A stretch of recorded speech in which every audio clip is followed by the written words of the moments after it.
If you go in the barn at night, you'll see there's a huge rat infestation. They're crawling around everywhere. And today for Mousetrap Monday, we're gonna catch a bunch of those rats and then feed them to wild animals. And to catch them, we're gonna use a very old style rat trap, one that was first patented in 1896. It's a complicated design that resets itself. So even though these traps are 123 years old, it's amazing how well they still work. I've already posted a video on this trap, the mouse version. We caught mouse after mouse. But since we're going after rats, I'm gonna need something a little bigger. Something like this. Ugh. This thing is heavy, but it should do the job. Now I've been trying to get my hands on one of these rat versions for quite a while, but there's a huge problem. First of all, they're not too common. I did buy one on eBay a while back. It was in perfect condition with all the original labels. It looks like it was never used, and I bought it for $140. When the seller contacted me letting me know the shipping cost would be $165 extra, I decided not to buy it, so I was really disappointed. But then a fan from Pennsylvania contacted me. He saw one for sale on their local Craigslist for $25. The trap was very worn. It looked like it caught a lot of rats over the years, but the price was right, so I bought it. Shipping was still over $100. But thanks to a fan from Pennsylvania, I was able to get my hands on one. Now this is such a crazy design. The rat goes inside, steps on a teeter-totter, the door closes, it climbs up, goes in a tank, and resets itself for the next rat. So one after another you can catch them, and they drown in the metal tin. It's kind of hard to see how it works, so I'll do a close-up.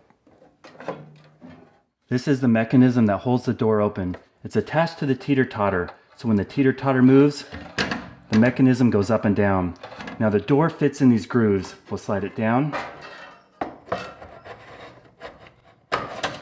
They get caught on the mechanism, but when the rat trips it, the door slides down, and when the arm goes up, the mechanism holds it back open. It's pretty cool that the trap sets itself. And here's a side view of the teeter-totter. We'll push that down.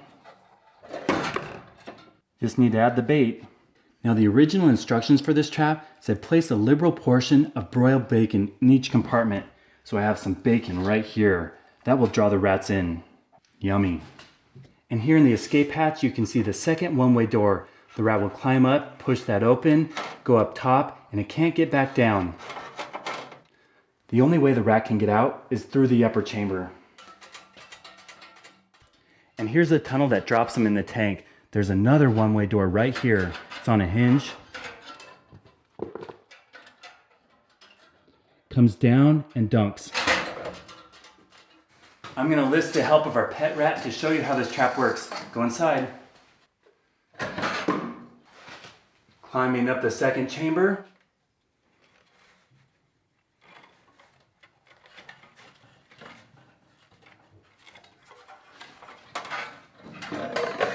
We'll just help our rat out so he doesn't fall down. Come through here. He's not too happy testing this trap out. We'll go put him back in his cage. Well, our antique automatic rat trap worked with our pet rat. Let's go set it up in the barn with motion cameras and try to catch some wild rats. We're just about ready to catch rats, but because they can chew their way out, we have to add water in the metal container. We'll pull that out and fill it up about halfway.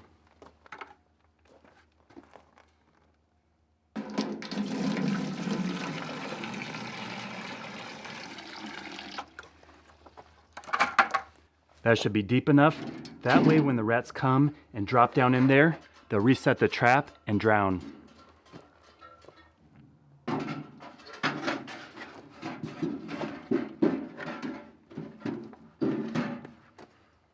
Now we'll draw them in with the bacon.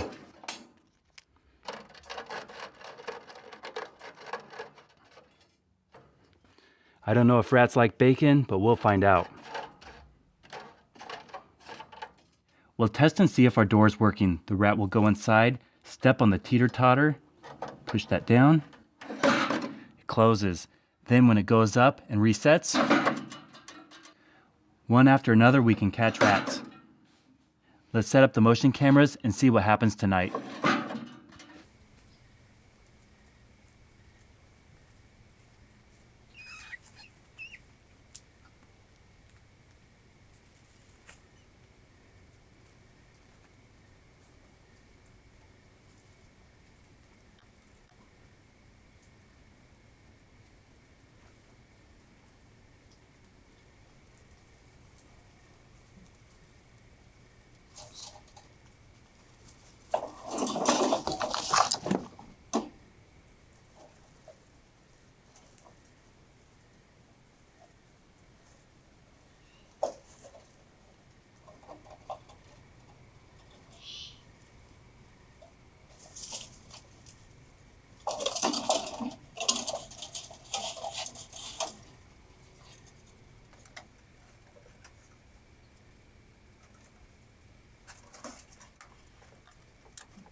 Well, it's now the next morning, and it looks like we had a busy night last night. I took a peek inside, and there's several rats. I don't know how many, but I'm gonna dump them out and count them.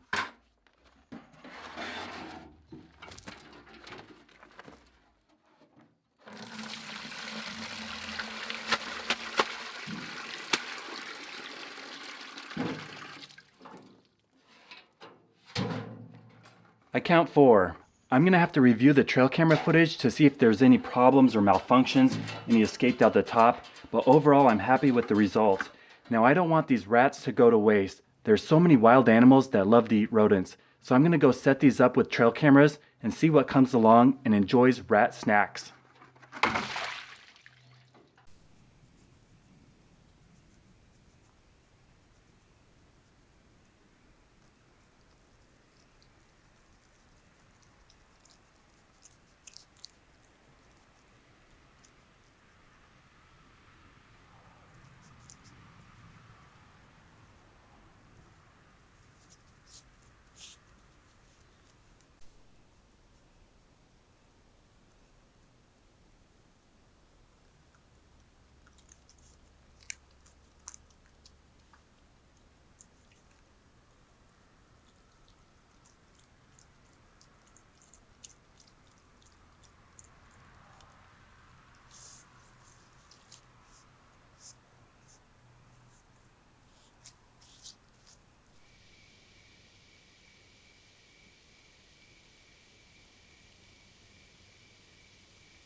I love living in the country where I have so many wild animals, especially ones that like to eat rats. I didn't know a raccoon grunted like a pig, but apparently it does. And they don't like trail cameras. They knocked them over. Question and answer time. The first one's pretty good. It's the random food question. Do you have any allergies? Well, unfortunately, yes. I'm allergic to mangoes. If I eat a mango, my throat will close up, my lips will swell, I'll get a rash. So I have to watch out for mangoes. I'm also really allergic to poison oak. In quite a few videos, you've seen me have rashes on my face, on my arms. If I get it in my eyes, they swell shut. That's happened quite a bit. I work a lot outside with my job, and poison oak is everywhere. It's my least favorite plant. So mangoes and poison oak are my allergies. Next question. What do you think the general age of your audience is? Well, with the analytic tool, I don't have to guess, I know exactly. Most of my viewers are between 18 and 44 years old. Not a lot of older viewers or younger viewers. That's actually really good for my channel that I don't have a lot of younger viewers. Recently, YouTube had to pay a huge settlement over $170 million for illegally taking data on kids under 13 and targeting ads. So YouTube channels that are tailored towards kids are all going to be demonetized in the next 4 months. Luckily, my age range is much older. And if you wonder what gender is watching my videos, 77.2% are male and 22.8% female. Given the subject matter of my videos, that's not surprising, but I noticed recently, especially this year, the number of females watching has gone way up. What would be your go-to all-rounder pickup truck? The Tacoma, the Colorado, or the F-150? Well, out in the driveway, we have 3 vehicles. We bought a Sequoia for our family car to replace the Honda Pilot after the accident in February. That Honda Pilot did an amazing job of keeping my family safe, but we wanted something a little bigger. If we had one of our kids in the 3rd row, they would be dead. So we got the Sequoia. And we also recently bought a Tundra, one that fits the whole family and has a canopy. So when I go out hunting or camping, I can sleep in the bed and not have to set up a tent. That's a great vehicle. But my all-time favorite truck, one that I bought brand new back when I was in college, my first vehicle was a 2004 Tacoma before they changed the body styles. But when we were looking for the Tundra, my wife floated the idea of trading it in. I just couldn't do it. I love that truck. Next question. Have you ever been to Mexico? Well, yes, kind of. I don't know if it really counts, but I have been across the border to Tijuana. I went back in high school with a church group and we built some houses. But Mexico's a huge country. I'd love to visit it sometime, but not for a while. Other countries I've been to the Bahamas, Canada, Ecuador, and the Galapagos Islands. I've been to Brazil twice. I've been to Israel. I went and saw Petra in Jordan, and also Norway to visit my sister, and Italy to see Ötzi the Iceman. Also along that trip when we were hiking the glacier, we went into southern Austria. I love traveling, but with kids, we probably won't be traveling to foreign countries for a while. But we are going to Maui in October. That will be fun. Okay, that's it for question and answer time. Now, quite a few viewers saw the one frame I put a photo. I announced in my last video that we are having another kid, a little girl. Her name's going to be Ruby Hazel. I've been wanting another kid for a while now, and now I'm going to have 2 boys and 2 girls, so I'm really excited. Thanks to everyone who left comments in the last video. I'm surprised how many people stopped at one frame and saw the photo. Thank you so much for watching my videos. If you haven't subscribed to Mousetrap Mondays, please consider clicking the button right here. I'm posting new videos every Monday, so if you want to see how to catch mice, rats, squirrels, chipmunks, moles, voles, and gophers, stay tuned.